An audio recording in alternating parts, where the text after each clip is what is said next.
material de la semana número 5.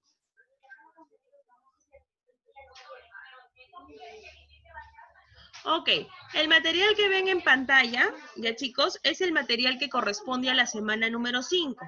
En esta semana nosotros debimos haber visto lo que es el punto, la coma y los dos puntos. ¿Ya? Entonces lo vamos a ver de manera general, como les vuelvo a decir, son temas que se deben tocar cada uno en una sesión. Entonces, vamos a observar esta imagen, y dice, observa la imagen, la situación, y responde las preguntas. Mi ensalada está rica, sin embargo, pudo estar mejor. Esta ensalada es completa. Esta ensalada es completa. Tomate, pepino, rabanitos y lechuga. ¿Qué más puedes pedir?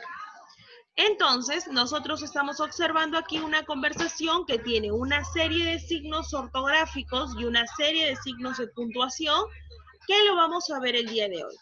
¿Qué función cumple en el texto el punto y coma? ¿Qué función crees que cumple? Patrick Salinas. Sí, Miss. Buenas tardes.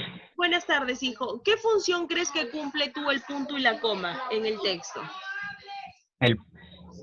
Separar, una pausa, separar. Ya, ¿solamente separar una pausa o es una pausa larga? Una pausa breve, Miss. Ya, la pausa breve lo da la coma.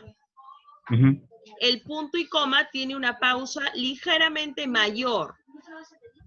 Ahora, vamos a ver dice el punto y coma, nuestro material de trabajo dice que el punto y coma va a indicarnos una pausa mayor que la coma, pero menor que el punto. O sea, no va a dar por finalizado un texto y lo vamos a usar para dos cosas. Primero, para separar los elementos de una enumeración. Cuando se trata de expresiones complejas, dice, o que incluyan comas.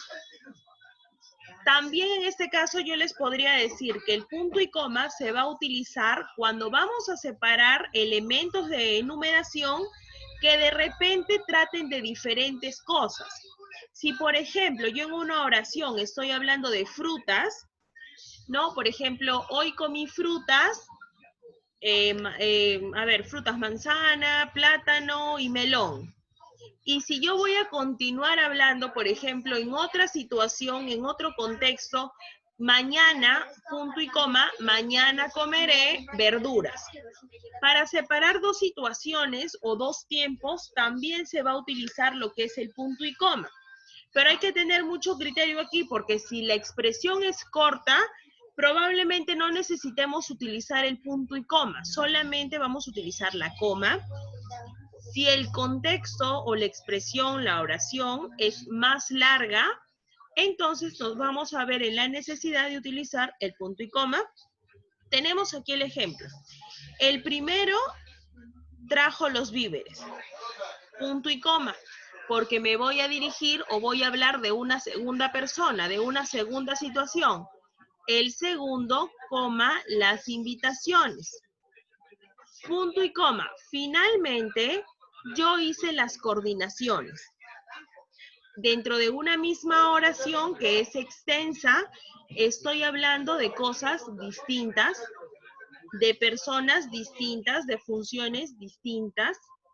Por lo tanto, voy a utilizar el punto y coma. Luego, delante de los conectores, pero solo los conectores adversativos. Pero, aunque ellos se entrenaron muy fuertes, sin embargo, no fue suficiente para ganar la competencia. Ellos se fueron de viaje, ellos quisieron irse de viaje, pero no tenían dinero. Entonces, voy a utilizar el punto y coma cuando o delante de los conectores adversativos y para hacer la enumeración de expresiones que tienen situaciones distintas. Y cuando el texto, la oración, sea de manera relativa, extensa, Si es una expresión corta, una oración corta, no vamos a tener necesidad de utilizar el punto y coma, podríamos utilizar la coma.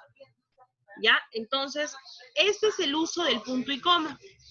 Ahora, cuando nosotros hablamos de los dos puntos, vamos a hablar aquí que estos dos puntos lo vamos a utilizar para detener ya el discurso, para llamar la atención sobre lo que viene, lo que sigue en el texto. Podemos utilizarlo de manera explicativa, para poder enumerar, para poder explicar algo. Este mes leí 2 libros, de ficción y de suspenso. María fue al mercado y compró 2 puntos, verdura, frutas y carnes.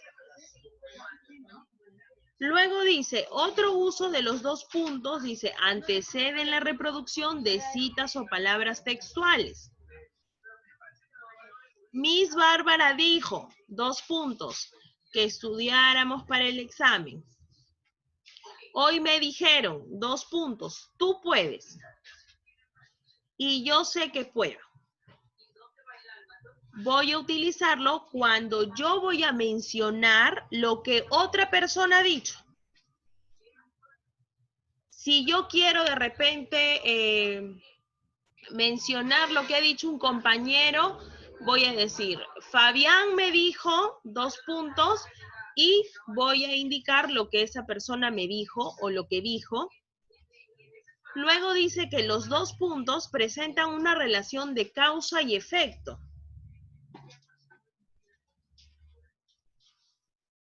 Que los 2 puntos presentan una relación de causa y efecto. Perdió su dinero, el efecto, 2 puntos. No podrá comprar el regalo. Podríamos decir que tal vez podríamos reemplazar los 2 puntos con los conectores de causa, porque recuerda que el conector de causa me va a explicar, ¿no? La primera parte me va a explicar la causa de lo que está sucediendo. Perdón, la segunda parte de la causa que está sucediendo. Podría utilizar yo un conector de causa. Perdió su dinero, por eso no podrá comprar el regalo. Omito el conector para poder colocar los 2 puntos. Luego dice, separan una ejemplificación o conclusión del resto de la oración. Él es muy hábil, 2 puntos, todo lo hace rápido.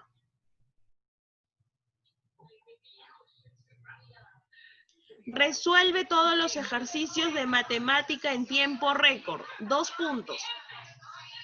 Es un niño muy inteligente. De todo lo que he dicho, voy yo a generar una conclusión, pero antes de la conclusión voy a colocar los 2 puntos.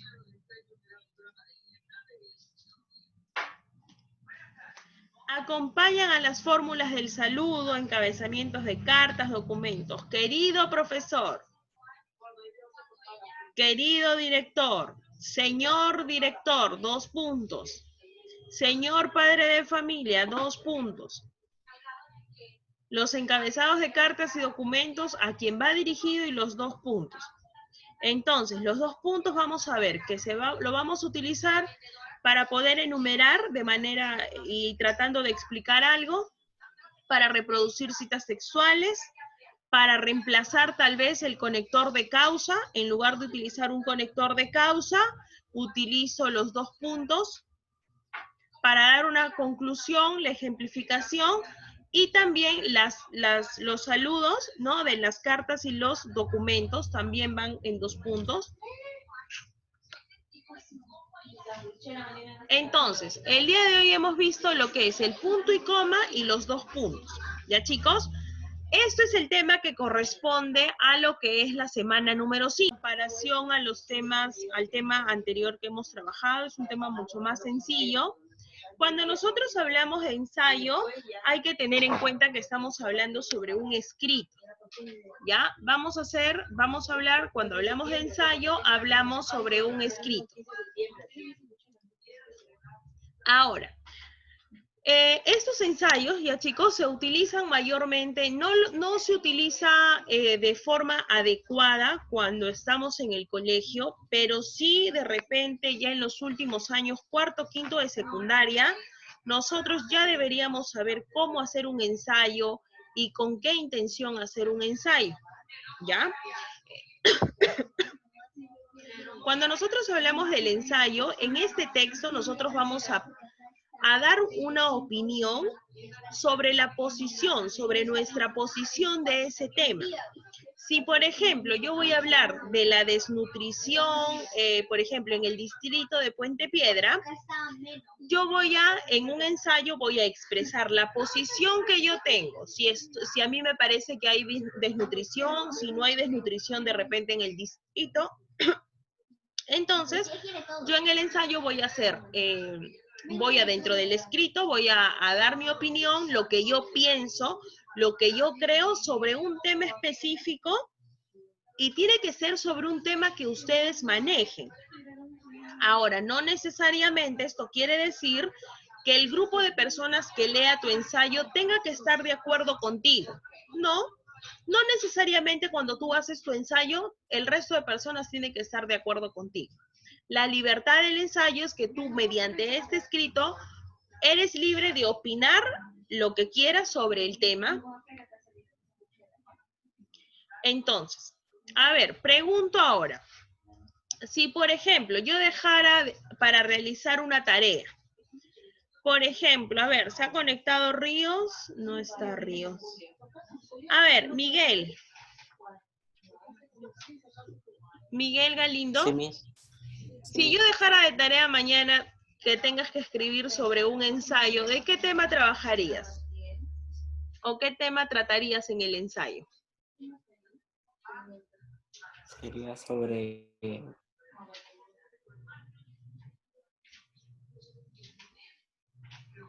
No sé ni sobre qué. ¿Sobre qué haría? No sé, algún tema que tú manejes, food, dirías tú, Ángeles.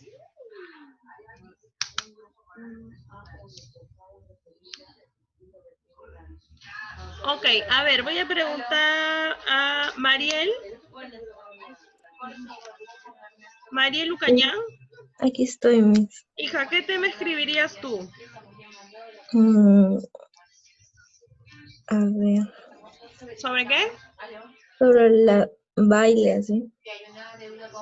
¿Sobre las vallas? Baile.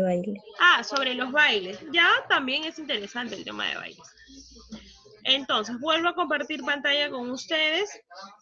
Ok, ahora, como concepto de ensayo dice que la Real Academia Española define el ensayo como un escrito generalmente breve.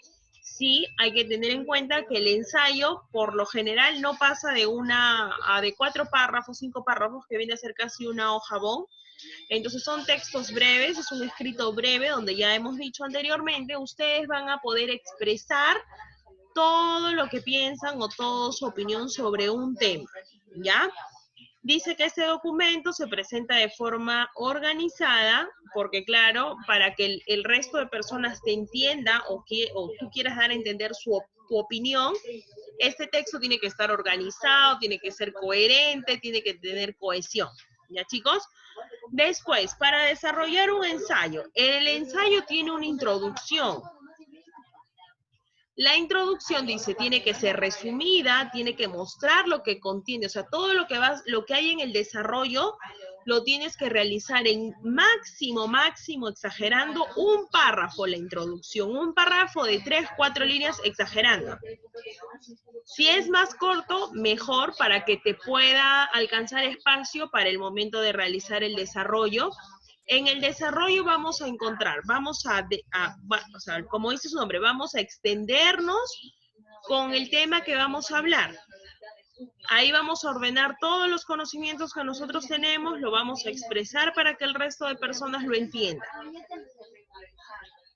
Después del desarrollo tiene que haber un desenlace, tenemos que mostrar resultados de la investigación que tú has hecho, porque ojo, para hacer un ensayo, no es que yo voy a leer solamente un texto de Wikipedia y lo que yo he entendido lo voy a explicar, no. Porque si, por ejemplo, yo hablo de desnutrición en Puente Piedra, yo podría mostrar cómo si ha ido evolucionando o involucionando la desnutrición en el distrito, por ejemplo, si ha avanzado, ha retrocedido, qué acciones se han tomado en los últimos 3 años.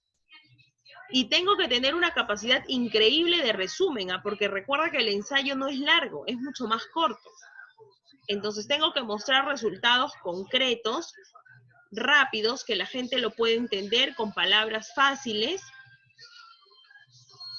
Ahora, en la introducción, ya hemos dicho, tiene que ser algo breve. Tenemos que resumir el tema en pocas líneas. En el desarrollo tú vas a escribir de la forma que tú mejor creas. Lo bueno del ensayo es que puedes dar tu opinión de manera libre. Y en el desenlace, recuerda, todo ensayo tiene que tener un desenlace, resultados, comparaciones, ejemplos entre los últimos años, los últimos meses tal vez. Si hablamos de desnutrición, podríamos hablar por gobiernos de municipalidad. ¿Qué hizo el alcalde de tal año y qué hizo el alcalde actual, ¿no? Para generar de repente interés en la gente que lee nuestro ensayo. Después vamos a ver las clases de ensayo. Hay ensayos críticos, donde nosotros, en base a un tema, en base a una situación, lo que hacemos es criticar, puede ser de manera positiva o puede ser de manera negativa. Pero la intención de ese texto es hacer una crítica sobre una situación, sobre un lugar, sobre algún objeto, sobre algo, pero se realiza una crítica. Luego, los ensayos expositivos solamente son donde tú vas a exponer un tema y vas a dar tu opinión sobre ese tema. Por ejemplo, si yo quiero hablar sobre la desnutrición, si regresamos al ensayo crítico, yo puedo criticar la gestión del alcalde actual, por ejemplo, no me sé el nombre, del alcalde actual. Y voy a criticar, ¿no? Para bien o para mal, pero es una crítica, porque ya la gente, yo voy a asumir en este ensayo crítico que el resto de personas, o el ensayo va a ir dirigido a un grupo de personas que ya conoce la situación. Mientras que el ensayo expositivo lo que va a hacer es contextualizar un poco a las personas y sobre esa contextualización vamos a dar nuestra opinión. La clase de ensayo científico, vamos a tratar solamente puros temas médicos, temas de ciencia, nada más. Lo que es clase de ensayo filosófico, vamos a dar nuestra opinión sobre temas de filosofía.